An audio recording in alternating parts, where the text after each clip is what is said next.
అధినేత జగన్ కూడా కమెంట్స్ చేస్తున్న సందర్భాన్ని మనం చూసాం గతంలో. మరి ముఖ్యంగా పోలీసులు ఉద్దేశించి ఇది కరెక్ట్ కాదు, మీరు మార్చుకోకపోతే కనుక, మీ వ్యవహారం మార్చుకోకపోతే కనుక ఒక్కొక్కరిని ఆఫ్కోర్స్ ఆయన మాట్లాడిన సందర్భం ఇక్కడ గుర్తు చేసుకోవచ్చు. దాని తర్వాత కొద్ది రోజుల క్రితం ఇటు ఆంధ్రప్రదేశ్ ముఖ్యమంత్రి చంద్రబాబు నాయుడిని ఉద్దేశిస్తూ ఆయన చేసిన వ్యాఖ్యలు ప్రస్తుతం సంచలనంగా మారాయి. దాంతోపాటు రప్ప రప్ప అంటూ ప్రస్తుతం ఎటువంటి సంచలనాత్మకంగా మారిందో మనం చూసాం. కేవలం ఒక సినిమా డైలాగ్ చెబితే అరెస్టులు చేసేస్తారా అని అర్థం వచ్చేలా ఇటు సంచలనంగా మారింది వైసీపీ చేస్తున్న కామెంట్స్ కావచ్చు, లేకపోతే ఆ సిచ్యువేషన్స్.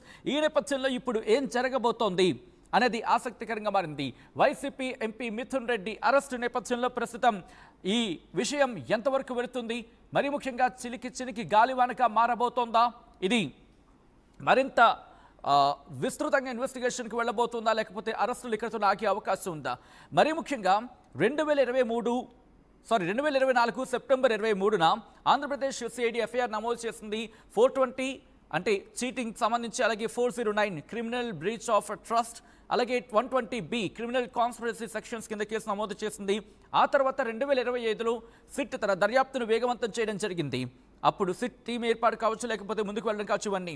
ఆ తర్వాత అంటే ఏప్రిల్ 22, 2025న వైసీపీ ఎంపీ మిథున్ రెడ్డిని ఈ కేసులో A4గా చేర్చింది సిట్. ఆ తర్వాత జరిగిన పరిణామాల గురించి మాట్లాడుకుంటే అక్కడి నుంచి 5 రోజులకే సుమారుగా దాదాపుగా, లేకపోతే ఏప్రిల్లోని ప్రధాన నిందితుడు అంటే కసిరెడ్డి రాజశేఖర రెడ్డి, A1గా చెప్పుకుంటున్నారు కసిరెడ్డి రాజశేఖర రెడ్డి. ఈయనెవరు? మాజీ ముఖ్యమంత్రి జగన్కు అత్యంత సన్నిహితులు ఈయన. ఇక్కడ ఈయన రిమాండ్ రిపోర్ట్లో ఏమనుందంటే కనుక 3200 కోట్ల రూపాయల కుంభకోణం జరిగింది అంటూ కూడా సిట్ చెప్పుకొచ్చిన సందర్భం. అక్కడి నుంచి ఈ డబ్బులను సెల్ కంపెనీలు హవాలా మార్గాల ద్వారా మళ్లించారంటూ కూడా గుర్తించిన సందర్భం. సో ఇప్పుడు ఎంపీ మిథున్ రెడ్డి అరెస్టు నేపథ్యంలో అసలు అరెస్టులకు సంబంధించి మాజీ ముఖ్యమంత్రి జగన్ రియాక్ట్ అయ్యారు. గతంలో ఆయన చేసిన వ్యాఖ్యలు ఒక్కసారి మనం చూసే ప్రయత్నం చేద్దాం. అరెస్టులకు సంబంధించి అక్కడ వైసీపీ భయపడదంటూ జగన్ చేసిన వ్యాఖ్యలు ఒకసారి ఆయన ఏమన్నారో చూద్దాం. కానీ చంద్రబాబు నాయుడుకి ఈ సందర్భంగా ఒక్కటైతే నేను చెప్తున్నా, అయ్యా నువ్వు ఎన్ని తప్పుడు కేసులు పెట్టినా భయపడేది లేదు. ప్రజల తరపున మా పోరాటం ఆగేది లేదు. నీ ప్రభుత్వం కన్ను మూసుకుని కన్ను తెరిస్తే మహా అయితే ఇంకా 3 ఏళ్ళు ఉంటుంది. దాని తర్వాత మాత్రం వచ్చేది మేమే. నీవు పెట్టే కేసులకు, నీతో పాటు నీకు పావులుగా మారిన అధికారులకు ఇద్దరికీ వార్నింగ్ ఇస్తూ ఉన్నాం. వడ్డీతో సహా మీరంతా చెల్లిస్తారు. ఏదైతే మీరు ఎత్తుతున్నారో అదే పండుతుంది. ఇది మాత్రం మర్చిపోవద్దండి.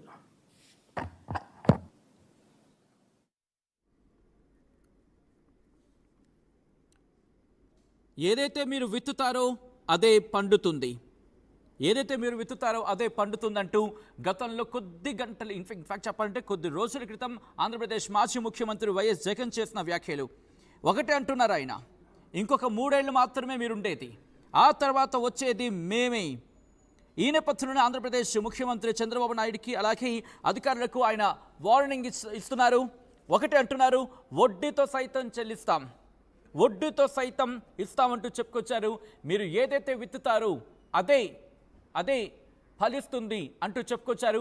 ఈ నేపథ్యంలో ఆంధ్రప్రదేశ్ మాజీ ముఖ్యమంత్రి జగన్ ఇంకా ఏమన్నారు ఒకసారి చూద్దాం.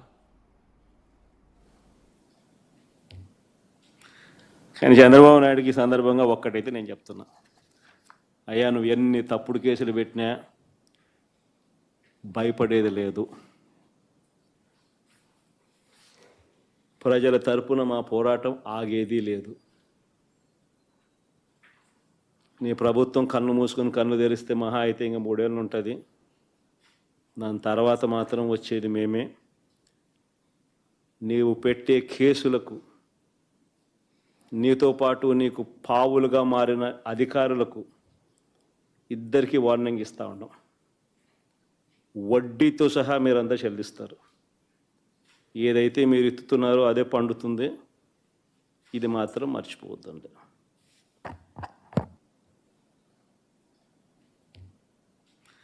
కానీ చంద్రబాబు నాయుడుకి ఈ సందర్భంగా ఒక్కటైతే నేను చెప్తున్నా, అయ్యా నువ్వు ఎన్ని తప్పుడు కేసులు పెట్టినా భయపడేది లేదు.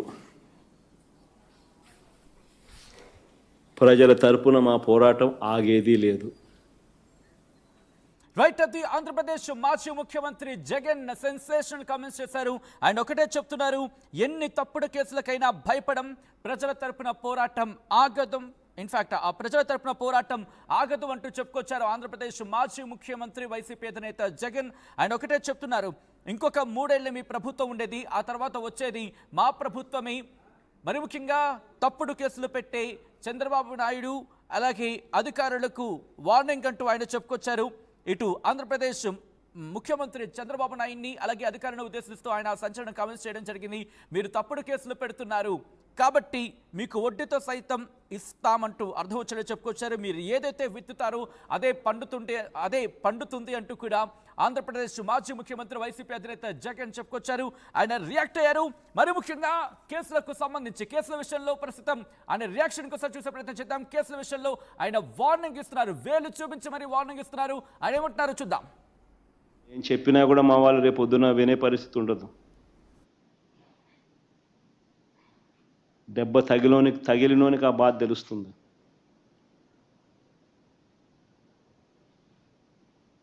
చంద్రబాబు, ఇప్పుడైనా మేలుకో, తప్పు తెలుసుకో, తప్పుడు సాంప్రదాయాన్ని సరిదిద్దుకో. నేను చెప్పినా కూడా మా వాళ్ళు రేపు పొద్దున వినే పరిస్థితి ఉండదు. దెబ్బ తగిలినోనికి ఆ బాధ తెలుస్తుంది.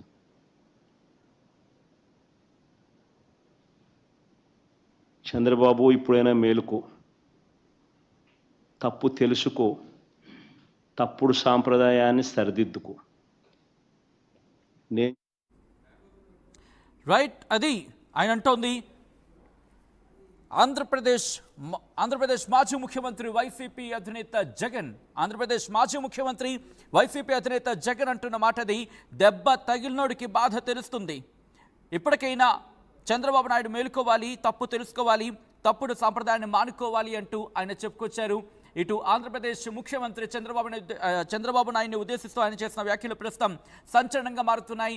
ఇటు మిథున్ రెడ్డి అరెస్టు నేపథ్యంలో ఏం జరిగే అవకాశం కనిపిస్తోంది?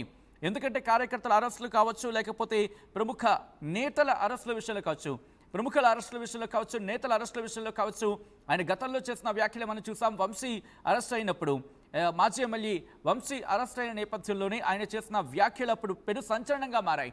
మరి ముఖ్యంగా పోలీసులు ఉద్దేశించి ఆయన చేసిన వ్యాఖ్యలు అప్పుడు సంచలనాత్మకంగా మారాయి. ఆ తర్వాత రీసెంట్గా ఆయన చేసిన వ్యాఖ్యలు మరింత సంచలనంగా మారాయి. ఇప్పుడు ఆంధ్రప్రదేశ్ లిక్కర్ స్కామ్లో సీట్ తన దూకుడునే పెంచింది. ఎంపీ మిథున్ రెడ్డిని అరెస్టు చేసింది. అరెస్టు చేసి రేపు కోర్టులో హాజరుపరచబోతున్న నేపథ్యంలో ఇప్పటికే వైసీపీలో టెన్షన్ మొదలైంది. ఈ నేపథ్యంలో అసలు ఎలా ముందుకు వెళ్ళబోతుందనేది ఆసక్తికరంగా మారింది ఈ కేసుకు సంబంధించి. ఎందుకంటే A1 కసిరెడ్డి రాజశేఖర రెడ్డిని అదుపులోకి తీసుకున్న తర్వాత ఆయన రిమాండ్ రిపోర్ట్లు మరి ముఖ్యంగా 3,200 కోట్ల రూపాయల కుంభకోణం జరిగినట్టు సిట్ పేర్కొనడం జరిగింది. ఆ తర్వాత మే 2025 వచ్చిన సందర్భంలో కసిరెడ్డి రాజశేఖర రెడ్డిని దుబాయ్